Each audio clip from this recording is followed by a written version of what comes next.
The San Antonio Spurs are absolutely loaded. They have back-to-back Rookies of the Year, a great number 2 overall pick, an all-star guard in the prime of his career, a solid bench, and one of the best prospects in NBA history. The Spurs have done something that few teams ever have when they have someone of Wemby's caliber, and that is accelerate their rebuild around him. In just his 3rd year in the league, the Spurs are already giving Wemby a more than competent core and are more than ready to compete. Despite all the talent in the NBA and especially in the Western Conference, it's the San Antonio Spurs who might just be the dark horse candidate. Welcome to 30 Teams in 30 Days. Let's get into it. So don't let last year's record of the San Antonio Spurs fool you. Yes, this was a near bottom 10 offense and a bottom 5 defense that only won 34 games, but they missed out on major parts of their core. De'Aaron Fox was only present for 17 games going through a finger injury. Wemby only played 46 games due to a blood clot, and that basically left Chris Paul and Harrison Barnes to captain the ship while those two were gone. But the crowning achievement of the season was Stephon Castle taking home the Rookie of the Year award,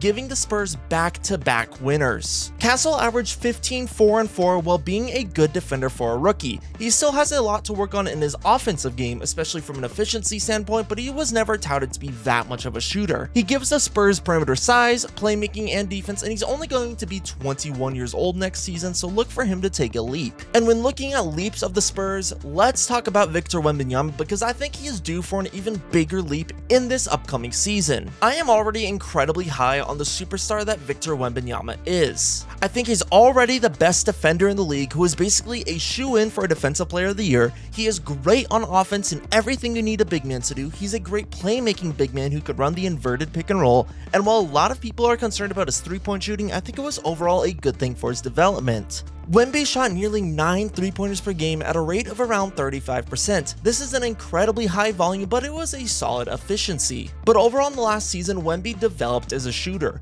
Not just his ability to hit shots, but the type of shots he was hitting, the relatively contested shots, the deep shots that he was hitting. I don't expect Wemby to keep up the rate of 9 3-pointers per year for his entire career. However, I do expect that he is going to be a much improved shooter going into the next season, and I think that's just going to make him overall all the more deadly.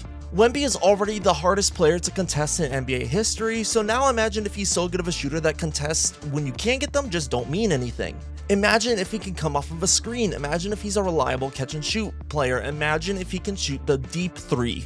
We're talking a 7'4" player with a range a few feet from beyond the arc, and yes, of course he is good at driving and attacking the hoop as well. Last year was Wemby's first All-Star season, and it should have been an All-NBA season for him. This year, I think he's going to be in those MVP conversations. In my opinion, he's going to be in the top 5, and he's doing that at just 22 years old. He's got elite defense, and he's become a better shooter, playmaker, and overall scorer. He was already averaging 24 points per game, but I think he's capable of doing more than this if the Spurs need him to do that. Wemby is due for another big step, and he is going to take that step this season. But Victor Wembanyama can't do this all on his own, but that is why he has the pairing in all-star guard De'Aaron Fox. Last year was basically a wash for Fox. He requested a trade from the Kings, barely played in San Antonio, and took a numbers and efficiency hit due to an injury. But when Fox was last healthy, he was one of the top point guards in the entire league. He's a great slasher that uses his speed and playmaking to open up the rest of his game. He's one of the fastest guys in the league, and in his last fully healthy season, he was even flirting with being an above average 3-point shooter. Assuming that Victor Wembanyama breaks out in the way that I'm assuming he will, I think De'Aaron Fox is more than capable of being a solid number 2 option on a high level or even championship level team.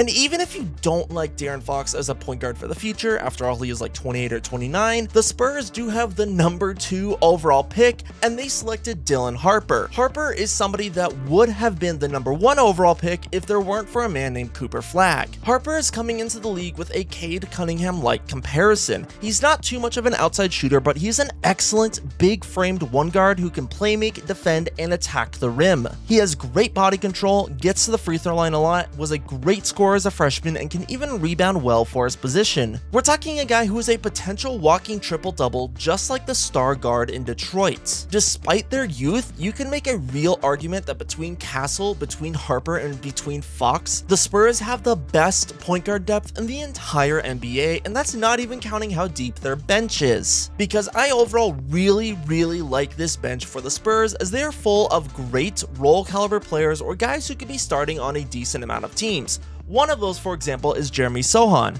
Sohan is just 22 years old, he's headed into his 4th year in the league, but the entire time he's been in the NBA, he's been an average to above average player, averaging about 11 and 6 for his career while being a decent defender. Keldon Johnson was once a 20-point per game scorer, but is still a solid all-around player who I think would excel as a big man, especially with his career per 36 averages being 19.7 rebounds and 3 assists. One player the Spurs brought in over the offseason was Kelly Olynyk. I think he's a great veteran free agency signing that gives them a little bit of size off the bench. Olynyk has always been an okay offensive player who's a great floor spacer and decent playmaker for a big, but imagine the shooting and size of a lineup consisting of Olynyk and Wemby. And another veteran they brought in, Luke Kornet, is going to give them even more size off the bench. Standing around 7'2", he averaged 7 points and 5 rebounds while shooting 60% from the field in Boston. The Spurs can run 2 legitimate 7-footers on the court without sacrificing their spacing or even their perimeter defense. And as we know, Luke Kornet is a pretty good interior defender as well. Julian Champagnie gives size and defense while spacing out the floor. He averaged about 10 points per game and shot 37% from 3 while being a positive defender. Devin Vassell is someone who adds to the team's guard depth. He's a good scorer, averaging about 16 points per game last season on a league average true shooting percentage. Harrison Barnes is a consistent veteran who's good to have in both the locker room and on the court. Last year he had an average PER, averaging about 12 points per game and shooting 43% from 3. And the last one to mention is that Dylan Harper isn't this team's only stud draft pick, as they had another lottery pick and they chose to draft Carter Bryant. He is an incredibly raw talent, however, Bryant is one of the better athletes in the draft who has been compared to someone like Kelly Oubre, and we all know how good the Spurs are when it comes to developing their own players, or at least turning players into good rotational pieces, something I think Bryant has more than the potential of doing.